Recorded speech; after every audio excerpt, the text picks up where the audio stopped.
Opening up the Peacock and Williamson mailbag, Austin Ekeler speaks on his trade request from the Los Angeles Chargers. Cam Newton throwing it all the way back to a pro day for his NFL comeback. And are the Miami Dolphins the best defense now under Vic Fangio in the NFL heading into 2023? All that and more coming up on today's Peacock and Williamson.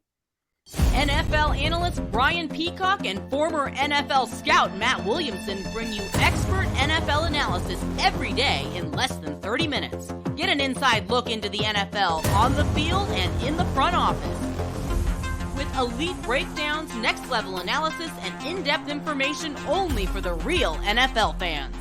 This is Peacock and Williamson, and it starts now.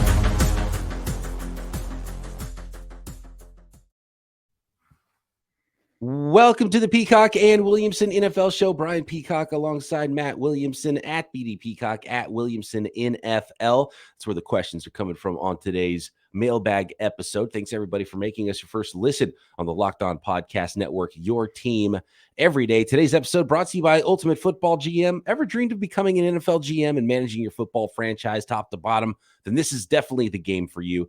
Download the game. Just visit ultimate-gm.com or look it up on the app stores. Our listeners get a 100% free boost to their franchise in-game when using promo code Locked On. All right, Matt, a lot of great questions here. I want to start with Austin Ekeler, and we got questions on it. We've seen some statements now from him. He was on the Greenlight podcast with Chris Long talking about his situation with the Los Angeles Chargers. And sometimes, Matt, I do start to feel a little bit bad for running backs in the NFL. Oh, yeah. The way they're treated and, how fun it is to watch running backs. And we'll talk a little bit about some fantasy impact here with some of this moves in the offseason. Maybe Ekeler could, rise to number one very quickly.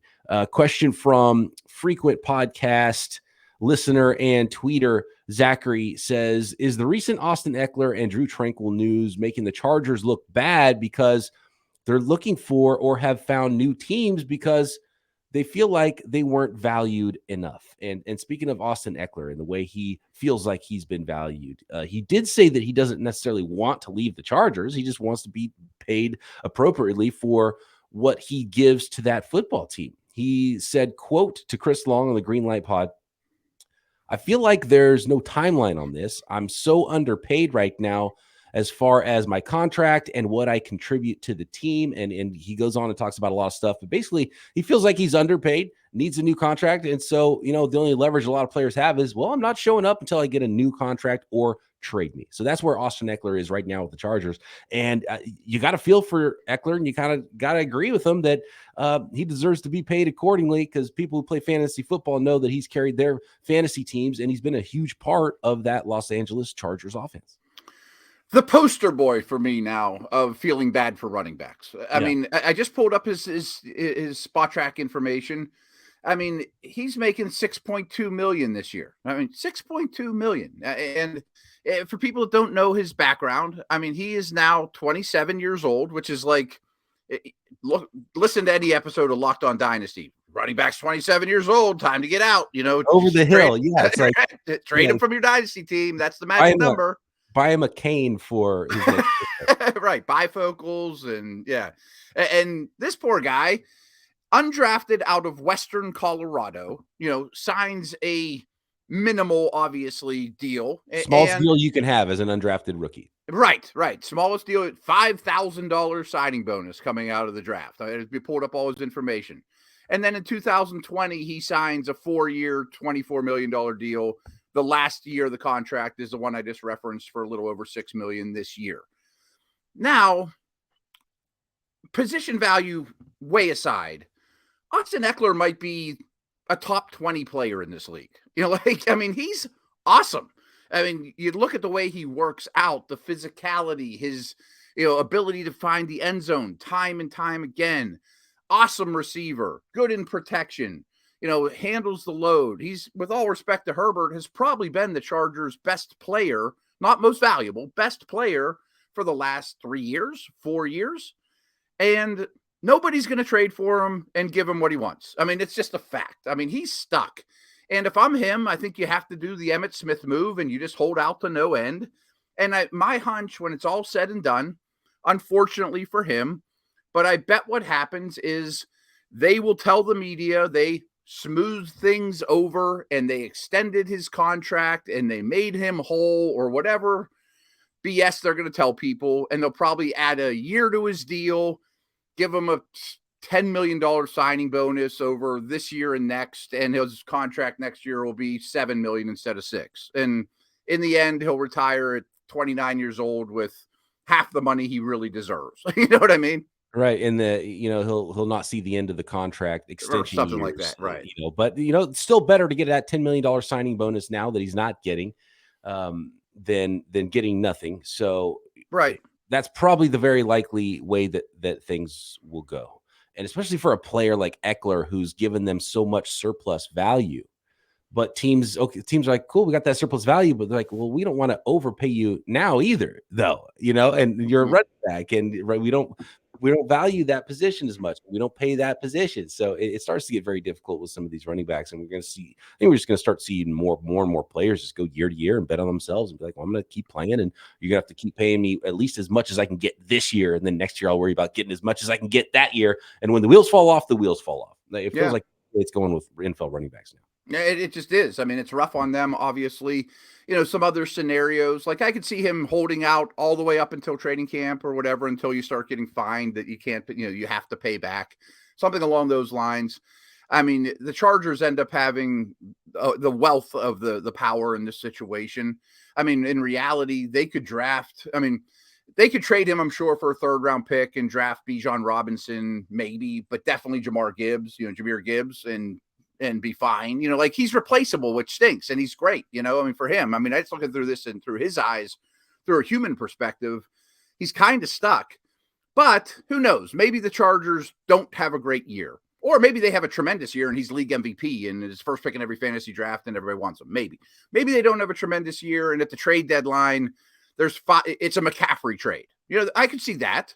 Some team that doesn't give you as much as McCaffrey, but they're similar age, they're similar tiers. Maybe somebody looks at the McCaffrey trade and says, I'm the Bills, I'm whoever, I'm a hot team right now, I'm the Bengals, I'm going to give you something big for this guy and go try to win it all. And for Chargers fans like Zachary, they're hoping that's not the case because they want to be in it and leading the West at the trade deadline, not trading away one of their biggest playmakers on offense. And then when you consider, the injuries and some of the age the Chargers have at wide receiver as well, it's not right. It doesn't help them to lose this player either on offense. But part of the reason, you kind of mentioned it there, part of the reason why the running back value is so low around the league, attrition is number one because of how often they get injured, but you can find an Austin Ekeler as an undrafted guy. And you don't find stud offensive tackles in the undrafted, free agent market very often. You don't find stud edge rushers very often in the undrafted free agent market, or stud quarterbacks or stud wide receivers. But you can't find stud running backs later. And so replacement level is high. Attrition is high, and all of that means running backs, it's going to get tougher and tougher for them to continue to get paid, especially with how much other positions around the NFL are getting paid. Yeah, it's rare nowadays. There used to be sleepers, like when I'd read Mel Kiper's Blue Book back in the day before the internet, there were sleepers, you could stash guys and not tell people about them. Well, that doesn't happen anymore. This is one of the rare cases where the league really overlooked this guy. They missed on him. So small school plus he's not big. And it's just, even if everyone watched him was like, oh, I like this guy, but he went to, I always forget Western Colorado, I think I said. Yeah. I've never heard another player coming from Western Colorado. If the word Colorado wasn't in it, I wouldn't be able to tell you where the college was, but I know that it's directional. And so that tells me what part of the map this college is in. Yeah. But he's not the biggest guy, and he went to Western Colorado. So, they know about him, but it's just going to, draft stock. You start putting things together. We talked about it a lot on yesterday's podcast where you're, just checking off boxes. And some prospects, you're big, you're fast, you meet the prototype, you went to a big school, big competition, you had production, and you start checking off boxes, throughout the draft process. And so a small running back from Western Colorado doesn't check off very many boxes. And it turns out he was a really dynamic player, but you can find those types of running backs in the NFL. And I bet there's a good chance that no team had a scout walk into that college that year. Yeah, there's maybe two. I'm trying to, yeah. Nobody So spent the day in there. Everyone, I bet I bet that's the case. he might have And then gone to a different school's pro day. He might yeah, have a right. lot of visits. At least they're like, well, we're not going to fly out to you, but we'll bring you in for a visit. I wonder how that Maybe pre-draft process went for Austin Ekeler. Actually. Denver probably did because he's Oh, close. right. Denver had the local pro day where they Right. can look at him. Yeah. And lastly, I'm sure when his name came up, it's the end of the day. You've been looking at running backs all day in the war room. Everyone's tired. And someone will be like, well, does he play special teams? Because maybe we'll use a 6th or 7th round pick on him. And do you think Western Colorado is going to have this guy play special teams? I'm sure the answer is no. You know what I mean? He's the only good guy we got. I'm not having him, run down on kickoffs and tackle people. So I think we both That's how it goes. agree on this one that he's going to stay. He's not going to get traded. He wants to stay. It's not that he wants out necessarily. He just wants to get paid. So there's going to be some sort of new contract, however that ends up looking over the course of the summer, probably post-draft for Austin Ekeler, and he'll show up to camp. Yep, and he'll still be a bargain, and he won't get what he deserves, but he'll be happier than he is today. Oh, no, by the way, they got to sign Justin Herbert. I mean, that's priority number one in the whole yeah, they got to get that done. It probably will take a lot longer to get that deal figured out than the Austin Ekeler deal. So Cam Newton, Matt, is trying to get back in the league, and it's kind of weird how quickly he fell off and out of the league, and he's going to go throw at Auburn's pro day. So that's going to be his next step, showing teams that he's still got it. Shoulder's great. He's ready to go. And some fantasy football outlook here. We've got a question about what has changed on the fantasy football landscape through free agency next. Today's episode of Peacock and Williamson is brought to you by FanDuel, America's #1 sports book. The NCAA tournament is heating up. Tourney time is the perfect time to download FanDuel because new customers get a no-sweat first bet up to $1,000. That's bonus bets back if your first bet doesn't win. Just download the FanDuel Sportsbook app. It's safe, secure, super easy to use. Love the website. Love the format on the app. It couldn't be easier to find your bets, find exactly what you want to do, build your own bets in some cases with a number of sports. You've got money line bets. You got point scores. You got three-pointers drained in the NCAA tournament or the NBA game-to-game bets. Major League Baseball getting going now that the World Baseball Classic is over. You've got NBA playoffs, NHL playoffs coming as well. Plus, FanDuel even lets you combine your bets for a bigger chance at a payout with same-game parlays. So don't miss the chance to get your no-sweat first bet up to $1,000 back in bonus bets when you go to FanDuel.com/lockedon. That's FanDuel.com/lockedon to sign up and learn more. Make every moment more with FanDuel, an official sports betting partner of the NBA. All right, Matt. We've got a question here. The question is Cam Newton one of the best 32 MFers in the NFL? Because that was Cam Newton's quote. He said, ain't 32 MFers better than me, when talking about announcing he's going to throw at Auburn's pro day. And I can't think of Auburn's quarterback situation. I don't think there's a big time quarterback there anyway. So it's a good situation for Auburn to have Cam Newton come in and have more scouts maybe coming in and looking at him and having an NFL quarterback throw to the rest of the folks at their pro day. Part of it is probably just getting checked out and him reminding people that he's available. Personality's got to be a big part of this with Cam Newton. Like, how is he not already on a roster, Matt?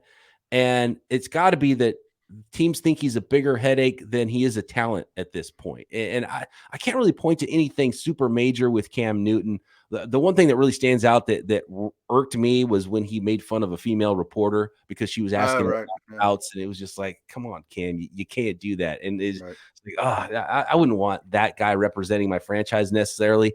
But he hasn't done anything bad to like burn teams to where it's like he's, and I don't think he's necessarily blackballed from the league, but there's worse quarterbacks than Cam Newton that are on rosters right now. So is it? The Cam Newton thing is really strange, and the fact that 30-year-old quarterbacks going back to a college pro day is something I can't recall seeing. So he's 30, you said, right? He's around 30. I don't know. Okay, yeah. I'm sorry. So I feel like I'm a big softy today, but I feel for Cam Newton like I do Austin Ekeler. Kind of as you said, I'm going to phrase it differently.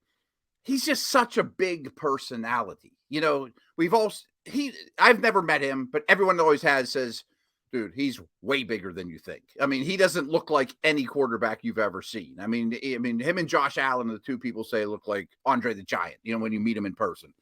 And we've seen him at the podium. He won the Heisman. He was the first overall pick. He was league MVP.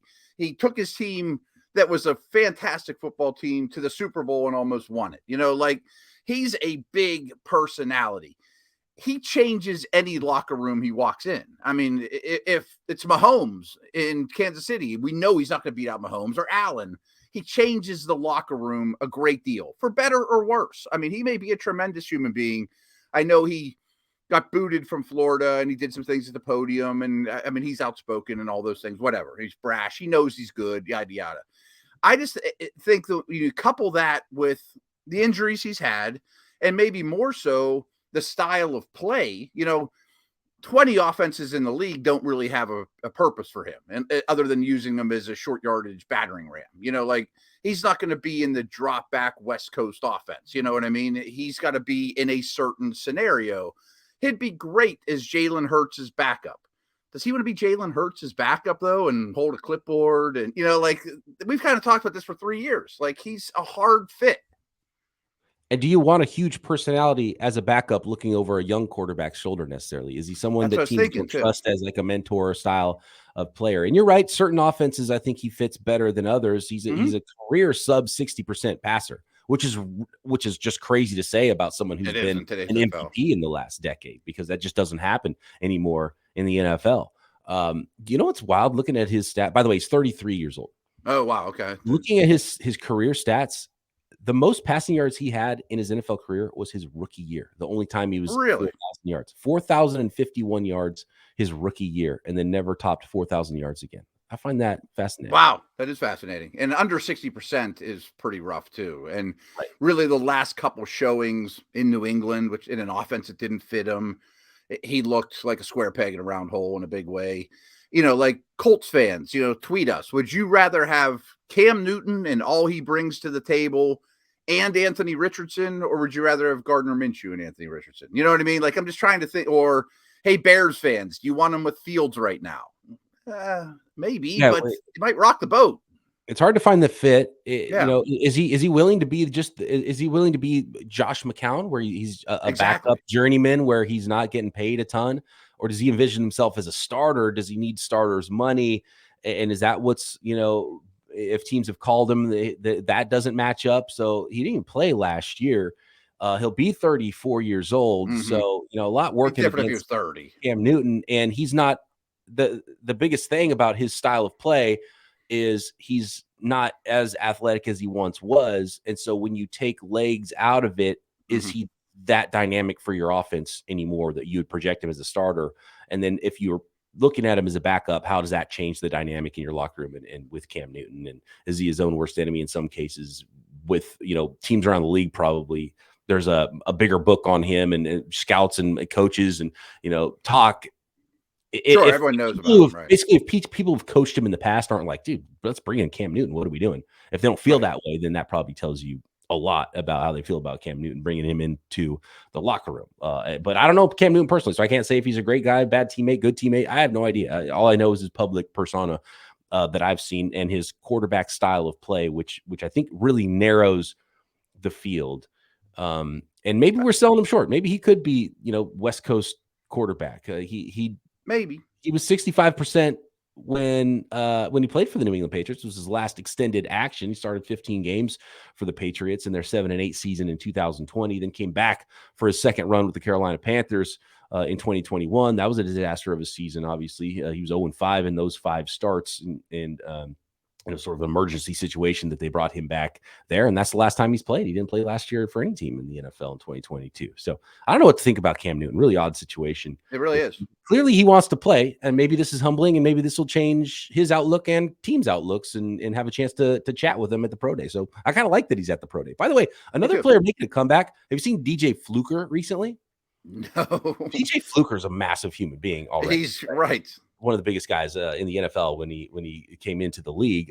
He's trying to make a comeback, and there's some photos of him working out, and he looks like he's in crazy shape, like really? Probably 50 pounds lighter than he was, which is crazy that he had enough like he was probably 360 at some point in the NFL, which means he's like 6'5", 6'6", 310. Maybe he's bigger than that. I don't know. He just looks in great shape to try to make himself a little comeback. Former offensive tackle. He was first round pick out of Bama with insanely long arms. And I mean, he was kind of like a DeWan Jones type guy, Orlando Brown type guy that got too fat, frankly. I mean, he just got too heavy and too top heavy. I mean, I'd bring him to camp though on a league minimum deal. I mean, what's that hurt? You can cut him or whatever. Last little nuggets on Cam though, too, is let's say he looks tremendous at Auburn's pro day. Wow. He really throwing the ball well. That's a lot different than late November and Thanksgiving, 12 games of wear and tear on your 33-year-old body and a hits, still throwing the ball well against a real defense and not on air. It's great to see him throw the ball well at Auburn. And I'm sure he will. I mean, I'm sure he will. But it's a lot different than doing it late in the season. And, we've seen people like Michael Vick get second chances late in his career, after being in jail, but it's just a tough fit. The Vic Eagles Andy Reid era was pretty nice. That was fun. And so real quick to kind of wrap this up and finish the actual question, I think this is really telling in all of it was Cam Newton's quote and the question. He said, quote, "Ain't 32 MFers better than me." So he's talking about starter. He might be right. He wears number 1 on his chest. Is he one of 32? Should he be a starter? And I think that's how he visions himself. So, the backup whole scenario we talked about might be pretty dicey in everybody's mind. Yeah, I don't think he's going to match Shabbat. Yeah. But he might be right. He might be the 29th best quarterback on the planet right now. But do I want the 29th best quarterback on the planet that's 33? It's hard. Like that the last time we saw him, 0-5 with the Carolina Panthers in 2021, and then right before that in 2020 with New England, and now he's a couple years older than that. Is he one of 32? He'd be in the bottom of the 32. Oh, yeah. And you're considering young players that you think could be better than him in a year or two, or maybe could be now as rookies. It starts to get a little harder to be one of 32. So, yeah, that might be a very narrow needle to thread for him to find the right team and the right fit. Yeah. It's not unprecedented, though. I'm sitting here scanning my mind of athletic quarterbacks that looks like they lost something. Vic. Like Randall Cunningham was awesome at the end of his career. Yes, he was. You know what I mean? There's a couple of those dudes that are Vikings. Super athletic. Yeah, right. Loves me some Randall Cunningham back in the day. Oh man, those are fun teams. Put him in the right. I don't know. I mean, he'd have to check his ego at the door to even consider it because. And one of the big ones is he goes to the pro day. If he's throwing well, it's like, look, I got an arm. My shoulder's fine. He's still come to camp. He's got a cannon of an arm. That's something, and that's probably one of 32 right there. Just being 6'5", 245, and that arm. It's interesting. I mean, he might be better than what Tampa has right now, or whatever. Yeah. Enough Cam Newton talk. We can talk about this all day, but it's interesting. Tampa's not a bad one. If they didn't if they didn't already bring in Baker Mayfield, who, by the way, may not be the best locker. He might not be in the top 32 either. Actually, I think you're onto something. Tampa might have been the perfect spot for him. Yeah. Next, a little fantasy football nugget here. Who is the best fantasy mover so far this offseason? And the Miami Dolphins. How good is that defense looking now under Vic Fangio? Next. Today's episode of Peacock and Williamson is brought to you by Ultimate Football GM. You've heard us talk so much about this mobile game app. If you've ever thought you'd make a good NFL GM, well, now you got to give it a try. It's not as easy as you might think, by the way, to create a dynasty in this realistic but challenging game format. When you play Ultimate Football GM, you get control of every strategic aspect of your football team. Play through seasons as you lead a team to glory, trying to build that historic dynasty, hiring and firing the right coaches and coordinators, building your own scheme with your own personnel, managing all the finances, including negotiating player salaries and terms. You could get as much in the weeds as you want with Ultimate Football GM as well. You could take seasons really slow, day-to-day operations, or sometimes you can get in a zone and blast through, you play for an hour and a half, and all of a sudden like, whoa, we've gone through multiple seasons here, and I've gone through these drafts, and I'm trying to build this thing quickly. Navigating your franchise, free agency, draft, player personnel issues, all the ups and downs of a season. And Locked On listeners get a 100% free boost to their franchise in-game when using promo code Locked On inside the game store. That's promo code Locked On, one word, all caps, inside the game store. Make sure you check it out today. To download the game, just visit ultimate-gm.com or look it up on the app stores. That's ultimate-gm.com. Ultimate Football GM. Start your dynasty today. Got a question here from who asked us this question? I'll find it I don't somewhere. know. This is from Dave about Miami Dolphins. And he says, is this the best defense on paper now in the NFL, including Vic Fangio as defensive coordinator? So this is what Vic Fangio projected starters are and what he's got to work with, looking at an odd front and kind of how they're moving to more of a Fangio style defense here. And we know how often teams are in sub packages, so it'll probably look a little bit different than this most snaps. But this is how they have it projected here on paper for the Miami Dolphins in 2023, man. Nose tackle, Christian Wilkins, very good player. You got some 5 techniques in Seiler and Davis. On the outside is a huge key, that pass rush, whether you're in sub or whether you're in base. You know, you got some big stand up or hand in the dirt rushers here. Bradley Chubb, who we've seen in Vic Fangio's scheme in Denver. I mean, he had Von Miller on the opposite side, which helps out. Now he's got Jalen Phillips on the other side. You got Baker and Long as the inside linebackers here. So that's the front 7. That's a good front 7, but I wouldn't say like teams can't line up against you and beat you with that front 7. That, you know, that, I'm not looking at that front 7 saying this is scary and this is the best defense in the league. But now you get to the starting secondary, and it might be one of, if not the best starting secondaries in the league.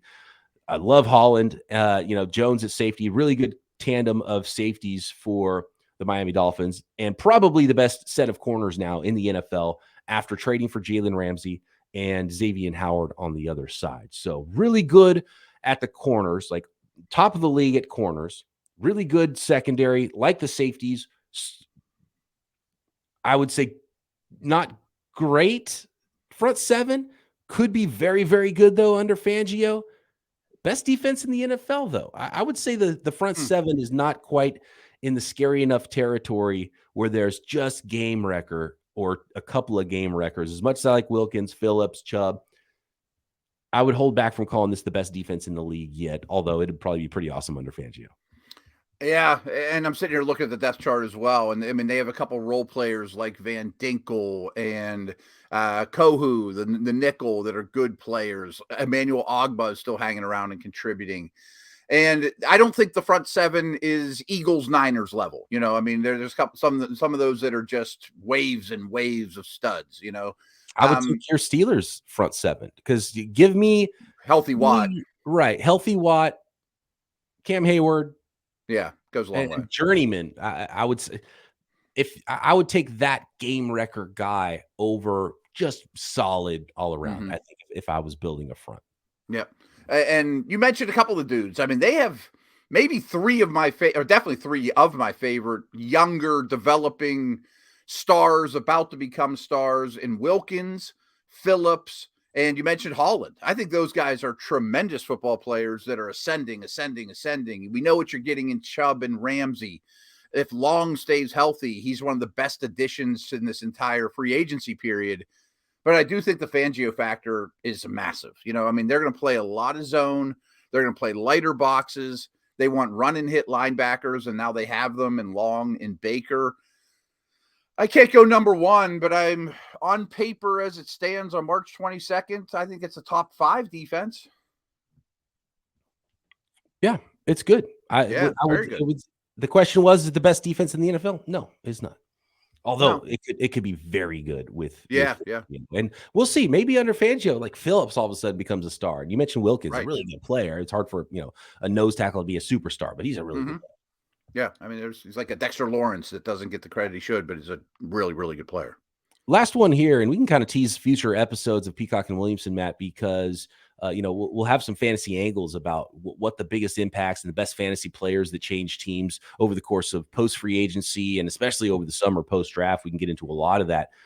Christian asks us, though, what free agent signing so far will have the greatest fantasy football impact for the 2023 season? And maybe is there a big negative impact? And likely those might be the same move. One I'll highlight because I think we should do an episode of just going through all the quarterback, but especially running back, tight end, wide receiver, big moves. How does that influence fantasy? Does it help their stock? Does it hurt their stock? Real quick, like Rashad Penny's stock is through the roof right now, and we could talk about that in a future episode. But I want to highlight Darren Waller going to the Giants. We talked endlessly about what do you do with Jones? What do you do with Barkley? How do you balance that? And like Daniel Jones or not, he threw to an awful group of pass catchers last year. So he's a year more experienced. Barkley's back, which is very comforting. And Barkley, I'm sure, will contribute. Anyone that plays fantasy football knows that if you can have a top 5 tight end, you're going to be hard to beat week to week in the game of fantasy football. This is such a shortage. And Waller has done that. And if he can stay healthy, I think that would be huge. So in reality, Waller's a big slot. He's not much different than Kelsey or Gesicki. And what's interesting to me, looking at their depth chart now, they drafted Wan'Dale Robinson, true little slot last year, and I like him. He got hurt. They brought in Paris Campbell, mostly a slot. They retained Sterling Shepard, who's always hurt, but he's a slot. And they also have Slayton and Hodgins, who are more their outside guys. It's not terrible anymore. You know, like this offense, maybe throw a center in there in the second round or something like that.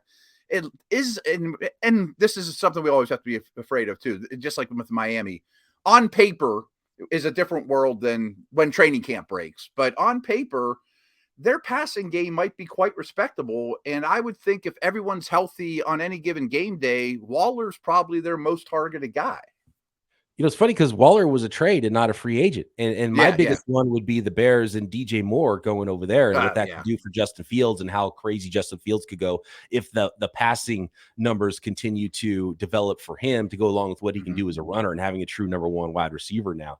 And you know, better offensive line in front of him potentially after this offseason. So that would be a huge one for me. But again, that's a trade and not a free agent signing. Matt, can you think of the guy who signed for the most dollars per year in free agency at running back, tight end, or wide receiver? You're not going to get it. First of all, the real answer as far as like free agent signings, probably Derek Carr, even though he was kind of a pre-free agency. Right. He counts. With the New Orleans Saints. But all of the big money didn't go to any of those fantasy type positions. It's wild. No. The guy who got the most money, it's a tie. 2 wide receivers got $11 million per year, Alan Lazard and Jacoby Myers. Wow. I was actually going to guess Myers, but he got way less than I expected. I thought he might get like 18 or 19 in a depressed wide receiver market in a bad wide receiver draft. So interesting. But we should do a fantasy segment because, I mean, a guy like Rashad Penny's stock went through the roof. And he signed for $1 million or something. Right. Exactly. $2 million or something. How about this one? We haven't talked about this last one for free agent moves that could maybe move the needle a little bit. 1 year, $9 million. Dalton Schultz staying in Texas, going from Dallas to Houston at tight end. I mean, I bet he gets 7 or 8 targets a game. I mean, I only care about targets for tight ends like that. I mean, who else is going to be eating up a big portion of the receiving pie? I mean, Schultz lots of extra targets with Cooks gone now too. So right. No, that's a nice pickup. Thanks everybody for making Peacock and Williamson your first listen. Appreciate all the questions at BD Peacock at Williamson NFL. You can always drop questions and comments on YouTube, the brand new YouTube channel. Make sure you are subscribed up to the new Peacock and Williamson YouTube. Check out everything else the network has to offer. Your team is covered right here at Locked On. Matt and I back tomorrow. Peacock and Williamson.